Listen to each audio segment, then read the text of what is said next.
प्रश्न पहिला. छत्रपती शिवाजी महाराजांचा राज्याभिषेक कोणत्या किल्ल्यावर झाला?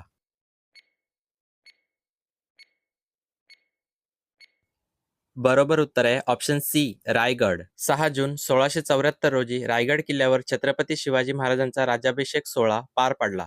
रायगड ही स्वराज्याची राजधानीही होती. प्रश्न दुसरा. शिवरायांचा पहिला राज्याभिषेक कोणत्या दिवशी झाला?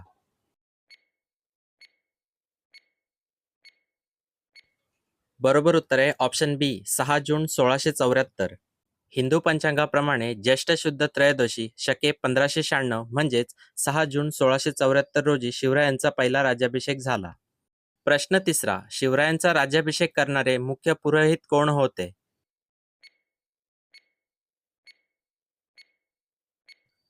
बरोबर उत्तर आहे ऑप्शन ए गागा भट्ट. काशीचे प्रसिद्ध पंडित विश्वेश्वर भट्ट, ज्यांना गागा भट्ट म्हणून ओळखले जाते, यांनी हा ऐतिहासिक सोहळा संपन्न केला.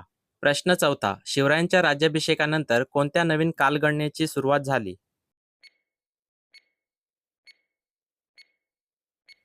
बरोबर उत्तर आहे ऑप्शन बी राज्याभिषेक शक म्हणजेच शिवशके. राज्याभिषेकाच्या दिवसापासूनच शिवरायांनी स्वतःचे राज्याभिषेक शक सुरू केले. 6 जून 1674 रोजी शिवशके 1 सुरू झाले.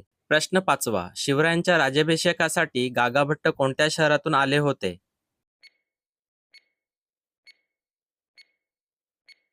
बरोबर उत्तर आहे ऑप्शन सी काशी, वाराणसी. गागाभट्ट हे मूळचे पैठणचे असले तरी त्यांचे घराणे काशी येथे स्थायिक झाले होते. ते त्या काळातील महान विद्वान होते. व्हिडिओ आवडल्यास कमेंटमध्ये जय शिवराय नक्की लिहा. प्रश्न सहावा. शिवरायांच्या राज्याभिषेकाचे मुख्य सिंहासन किती वजनाचे होते?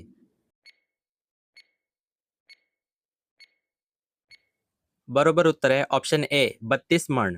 शिवाजी महाराजांचे सुवर्ण सिंहासन 32 मण सोन्याचे बनवले होते.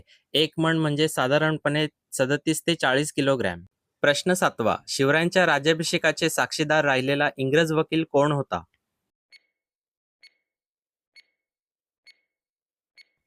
बरोबर उत्तर आहे option A Henry oxidant. East India कंपनीचा वकील हेनरी ऑक्सिडेंट हा रायगडावरील राज्याभिषेक सोहळ्याला उपस्थित होता आणि त्यांनी याचे सविस्तर वर्णन लिहून ठेवले आहे. प्रश्न आठवा. महाराजांच्या राज्याभिषेकासाठी किती नद्यांचे पवित्र पाणी आणले होते?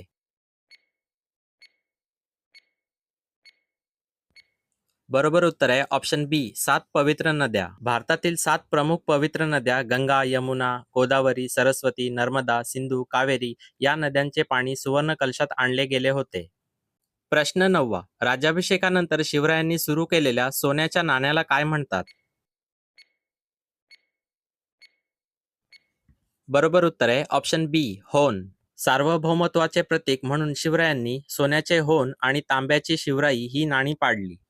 प्रश्न 10वा. शिवरायांच्या होन या सोन्याच्या नाण्यावर कोणत्या लिपीत अक्षरे कोरली होती?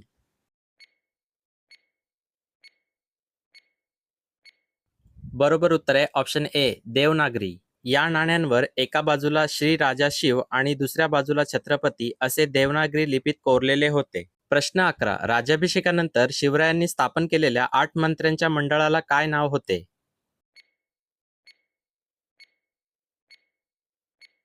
बरोबर उत्तर आहे ऑप्शन ए अष्टप्रधान मंडळ. सुशासनासाठी महाराजांनी 8 मंत्र्यांचे अष्टप्रधान मंडळ अधिकृतपणे नियुक्त केले, ज्याचे प्रमुख पेशवे म्हणजेच प्रधान होते. प्रश्न 12. अष्टप्रधान मंडळात प्रधान म्हणजेच पेशवे म्हणून कोणाची नियुक्ती झाली?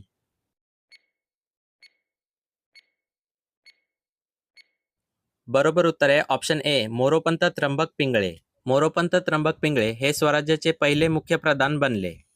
प्रश्न 13. राज्याभिषेकानंतर स्वराज्याचे सेनापती पद कोणाला मिळाले?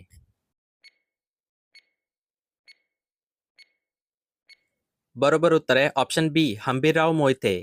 प्रतापराव गुजर यांच्या वीरमरणानंतर हंबीरराव मोहिते हे स्वराज्याचे मुख्य सेनापती म्हणजेच सरनोबत बनले. प्रश्न 14. अष्टप्रधान मंडळात अमात्य म्हणजेच अर्थमंत्री हे पद कोणाला देण्यात आले?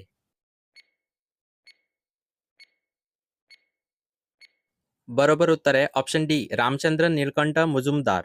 रामचंद्र निळकंठ मुजुमदार यांच्याकडे राज्याचा हिशोब आणि महसूल सांभाळण्याची जबाबदारी सोपवण्यात आली. प्रश्न 15. राज्याभिषेकाच्या वेळी शिवरायांच्या पट्टराणी म्हणजेच मुख्य राणी होण्याचा मान कोणाला मिळाला?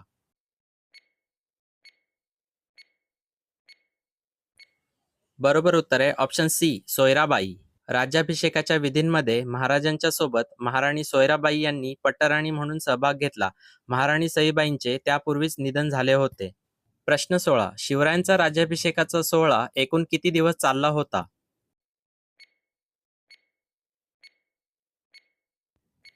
बरोबर उत्तर आहे ऑप्शन बी, सुमारे 15 दिवस. मुख्य सोहळा 6 जूनला झाला तरी त्यापूर्वीचे धार्मिक विधी, पूजा आणि दानधर्म असे विविध कार्यक्रम जवळपास 15 दिवस चालले होते. प्रश्न 17. शिवरायांचा दुसरा राज्याभिषेक कोणत्या विद्वानांच्या मार्गदर्शनाखाली झाला? बरोबर उत्तर आहे ऑप्शन बी, निश्चलपुरी गोसावी. पहिल्या राज्याभिषेकानंतर काही अशुभ घटना घडल्यामुळे 24 सप्टेंबर 1674 रोजी निश्चलपुरी गोसावी यांच्या मार्गदर्शनाखाली दुसरा राज्याभिषेक सोहळा संपन्न झाला. प्रश्न 18. राज्याभिषेकानंतर शिवाजी महाराजांनी काढलेल्या तांब्याच्या नाण्याला काय नाव होते?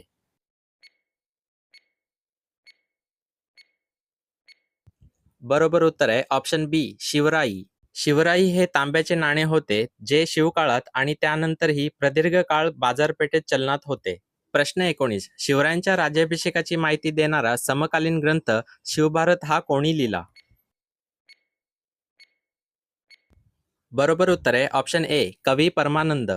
कवी परमानंद यांनी शिवभारत या संस्कृत ग्रंथात शिवरायांच्या चरित्राचे वर्णन केले आहे. प्रश्न 20. राज्याभिषेकापूर्वी शिवरायांनी कोणत्या कुलदेवीचे दर्शन घेऊन सोन्याचे छत्र अर्पण केले होते?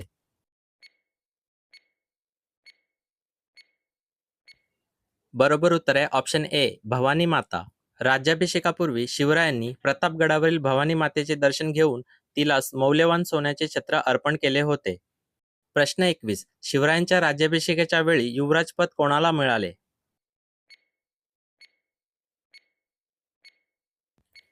बरोबर उत्तर आहे ऑप्शन डी, संभाजी महाराज. संभाजी महाराज यांना राज्याभिषेकाच्या वेळी युवराज म्हणून घोषित करण्यात आले. प्रश्न 22. शिवरायांचा राज्याभिषेक कोणत्या मराठी महिन्यात झाला?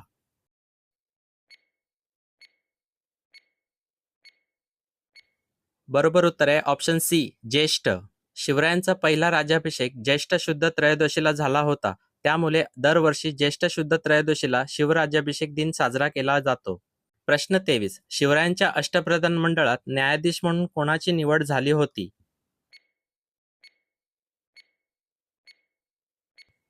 बरोबर उत्तर आहे ऑप्शन ए, निराजी रावजी. निराजी रावजी यांच्याकडे स्वराज्यातील न्यायदानाचे सर्वोच्च काम न्यायाधीशपद सोपवण्यात आले होते. प्रश्न 24. शिवरायांच्या अष्टप्रधान मंडळात पंडितराव म्हणजे धर्माधिकारी कोण होते?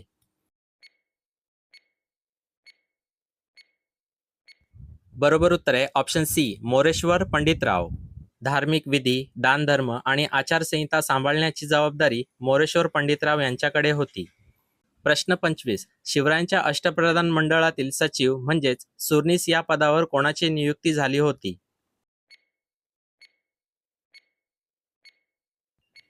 बरोबर उत्तर आहे ऑप्शन ए, अण्णाजी दत्तो. अण्णाजी दत्तो यांच्याकडे सचिव म्हणजे सुरनीस हे पद सोपवले गेले होते. राजांचे सरकारी आदेश, पत्रव्यवहार आणि दस्तावेजांची तपासणी करणे हे त्यांचे मुख्य काम होते. व्हिडिओ कशी वाटली ते कमेंट करून नक्की सांगा आणि आपल्या एसजी क्विज मराठी चॅनलला सबस्क्राईब करा. धन्यवाद.